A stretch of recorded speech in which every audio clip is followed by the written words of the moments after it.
Hello students and welcome again. आज आपण हा क्वाड्रॅटिक इक्वेशनचा प्रॉब्लेम फॅक्टरायझेशन मेथडनं सॉल्व करणार आहोत. गिवन इक्वेशन हे त्याच्या स्टँडर्ड फॉर्ममध्ये आहे, त्याच्या जनरल फॉर्ममध्ये आहे, क्वाड्रॅटिक टर्म, लिनियर टर्म आणि कॉन्स्टंट टर्म. आता फॅक्टरायझेशन मेथडनं जेव्हा आपण क्वाड्रॅटिक इक्वेशन सॉल्व करतो त्यावेळेस क्वाड्रॅटिक टर्मचं कोइफिशियंट अदर दॅन 1 असेल, म्हणजेच एची व्हॅल्यू 1पेक्षा कमी जास्त किंवा वेगळी असेल तर अशा वेळेस आपण एने सीला मल्टिप्लाय करत असतो आणि मिळणाऱ्या नंबरचे फॅक्टर्स घेत असतो, राईट. तर 4ने अगोदर आपण म्हणजे ह्या एने सीला मल्टिप्लाय करूया. ते होईल 4 टाइम्स ए स्क्वेअर मायनस बी स्क्वेअर. याला आपण असंही लिहू शकतो 4 टाइम्स ए प्लस बी इंटू ए मायनस बी. ए स्क्वेअर मायनस बी स्क्वेअरचे मी फॅक्टर्स घेतले ए प्लस बी टाइम्स ए मायनस बी. ओके, तर या नंबरचे आपल्याला फॅक्टर्स घ्यायचे आणि हे फॅक्टर्स असे असले पाहिजे की त्यांची ॲडिशन ही -4a म्हणजे बीची व्हॅल्यू आली पाहिजे. आता ॲडिशन निगेटिव्ह आहे आणि प्रोडक्ट पॉझिटिव्ह आहे, म्हणजे ते दोन्ही नंबर्स काय असायला पाहिजेत, निगेटिव्ह असायला पाहिजेत, राईट. चला मग आपण ह्या -4a असं लिहू शकतो का पहा. -4a is equal to minus n square bracket 2 times a plus B plus 2 times a minus B. जर आपण या राईट हँड साईडला सिम्प्लिफाय केलं आणि लेफ्ट हँड साईडच्या इक्वल आलं तर आपल्याला ते फॅक्टर्स मिळतील. म्हणजे हे जे प्रोडक्ट आहे किंवा हा जो नंबर आहे याचे हे दोन फॅक्टर्स असायला पाहिजेत, हा एक आणि हा एक, अँड बोथ आर निगेटिव्ह. त्याच्यामुळे मी ब्रॅकेटच्या बाहेर निगेटिव्ह साईन दिलेला आहे. चला आपण काय करूया, याला सिम्प्लिफाय करूया राईट हँड साईडला.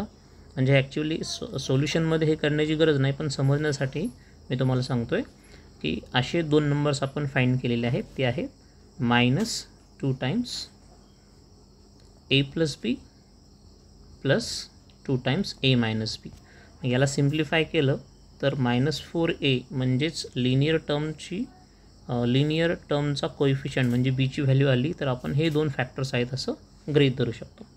ठीक आहे, तर हे मायनसचं साईन जसे असतं तसं मध्ये सॉल्व करूया आपण. 2 times a that is 2a plus 2b plus 2a minus 2b. ठीक आहे, दोन्ही ब्रॅकेट्स मी सॉल्व केले ब्रॅकेटमधले.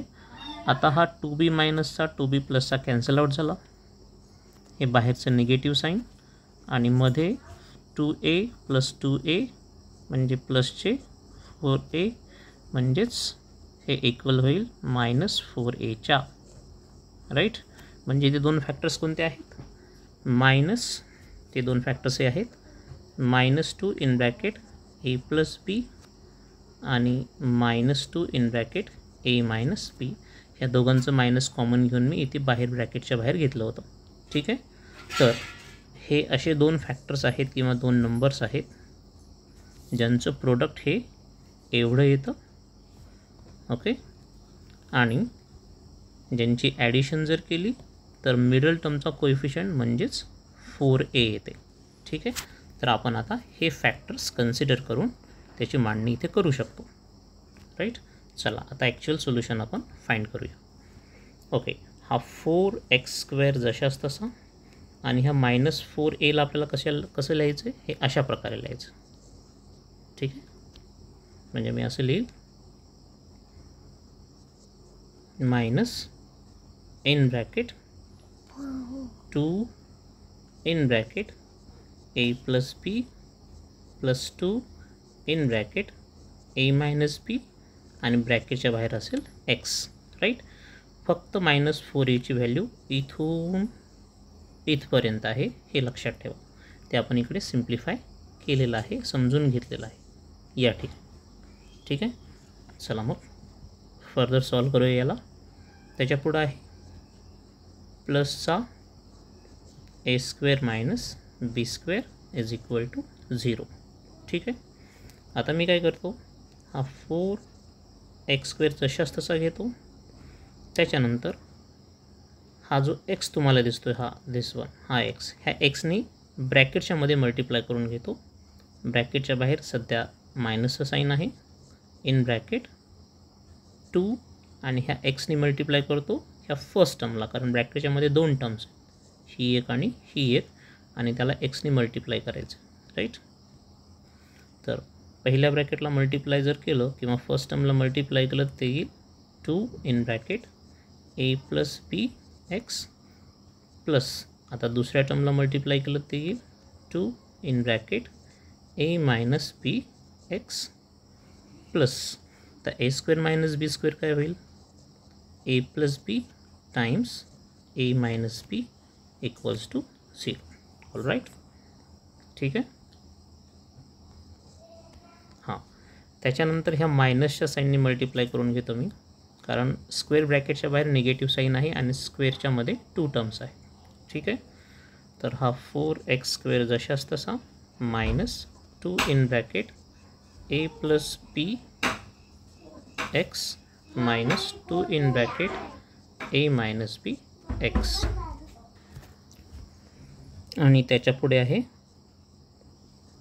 a plus b times a minus b equals to 0. ठीक आहे. आता इथे एकूण 4 टर्म्स आहेत, ह्या 2 टर्म्स आणि ह्या 2 टर्म्स. ओके. अशा वेळेस आपण काय करत असतो, त्यांच्यामध्ये कॉमन शोधण्याचा प्रयत्न करतो. आता पहिली टर्म 4x² आणि दुसरी टर्म निगेटिव्हपासून या x पर्यंत, तर यांच्यामध्ये कॉमन काय निघेल, 2 कॉमन निघेल, राईट. तर हा 2 कॉमन काढला मी, त्याचबरोबर xसुद्धा कॉमन निघेल. तर 2xने डिवाईड केलं वरील 2 टर्म्सला, म्हणजे 2x कॉमन काढला, तर ब्रॅकेटमध्ये शिल्लक काय राहील, इथे 2x, त्याच्यानंतर निगेटिव्ह साईन, 2 तर कॉमन काढलेला आहे, x पण कॉमन काढलेला आहे, हा 2 आणि हा x कॉमन काढलेला आहे, तर ब्रॅकेटमध्ये शिल्लक काय राहील मग, a plus b bracket close. आता या 2 टर्म्समध्ये कॉमन काय दिसते तुम्हाला, तर तो एक सिंगल ब्रॅकेट आहे, a मायनस बीचा तो मी कॉमन काढतो आहे. ठीक आहे. निगेटिव्हचा a मायनस b मी जर कॉमन काढला, तर दुसऱ्या ब्रॅकेटमध्ये शिल्लक काय राहील, तर निगेटिव्ह कॉमन काढल्यामुळे दुसऱ्या ब्रॅकेटमध्ये फर्स्ट टर्म ही पॉझिटिव्ह असेल. Okay. a minus b common आहे, तर शिल्लक काय राहील, इथला 2 आणि हा x, निगेटिव्ह आन्सर पॉझिटिव्ह येईल, शिल्लक राहील फर्स्ट टर्ममध्ये 2 आणि x, कारण आपण मायनस आणि हा ब्रॅकेट कॉमन काढलेला आहे, तर शिल्लक हे राहील.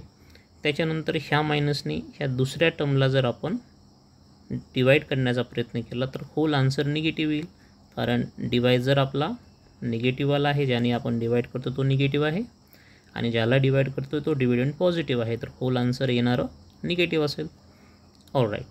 2x कॉमन काढलेलं, minus in bracket a minus b common काढलेला आहे, तर सेकंड ब्रॅकेटमध्ये जर हा ब्रॅकेट कॉमन आहे, राईट, तर शिल्लक काय राहील, निगेटिव्हचा a प्लस बीवाला bracket close is equal to 0. Just check करा की हे कॉमन काढल्याच्या नंतर ब्रॅकेटमध्ये जे शिल्लक राहिलेलं आहे, म्हणजे जो आपला कोशंट आलेला आहे, तो सारखाच आहे का, आणि सारखा असणं खूप गरजेचं आहे, आणि या ठिकाणी सारखा आहे. त्याच्यामुळे आपण परत त्याच ब्रॅकेटला कॉमन घेऊया, 2x minus in bracket a plus p एका ब्रॅकेटमध्ये, आणि सेकंड ब्रॅकेटमध्ये बाहेरचे कॉमन काढलेले म्हणजे हे, तर 2x इथला, आणि या ब्रॅकेटच्या बाहेर कॉमन आपण घेतलं होतं minus a minus p bracket close is equal to 0. आता 2 नंबरचं प्रोडक्ट आहे, हा एक ब्रॅकेट आहे आणि हा सेकंड ब्रॅकेट आहे, यांचं प्रोडक्ट 0 आहे, meaning either 2x minus in bracket a minus p हा 0 असायला पाहिजे, और 2x minus in bracket a minus p हा 0 असायला पाहिजे. याचा अर्थच 2x बरोबर हा निगेटिव्हचा ब्रॅकेट इकडे जाऊन पॉझिटिव्ह होईल, ब्रॅकेटमध्ये काही चेंजेस होणार नाही, जस्ट हा निगेटिव्हवाला ब्रॅकेट म्हणजे निगेटिव्ह टर्म पॉझिटिव्ह होते राईट साईडला गेल्याच्यानंतर किंवा साईड चेंज झाल्याच्यानंतर. सो निगेटिव्हची टर्म काय होणार आहे पॉझिटिव्ह. जस्ट ब्रॅकेटच्या बाहेरचं साईन चेंज होईल म्हणजे a मायनस बी येईल. और इथेही तसंच 2x इज इक्वल टू निगेटिव्हची ही टर्म पॉझिटिव्ह होईल म्हणजेच ती असेल a minus B. Something went wrong. Yes, इथे प्लसचं साईन आहे, चुकून मी मायनस घेतलं म्हणजे इथे प्लस येईल. ऑल राईट, याचा अर्थ एक्सची एक व्हॅल्यू येईल a plus b whole divided by 2 और एक्सची दुसरी व्हॅल्यू येईल a minus b whole divided by 2. तर हे आहेत आपले क्वाड्रॅटिक इक्वेशनचे दोन रूट्स. हे क्वाड्रॅटिक इक्वेशन आपण फॅक्टरायझेशन मेथडनं सॉल्व केलं, जशी की डिमांड होती प्रॉब्लेमची, solve by the factorisation method. हा व्हिडिओ समजला असेल तर नक्की लाईक करा आणि तुमच्या मित्रांपर्यंत पोहोचवा.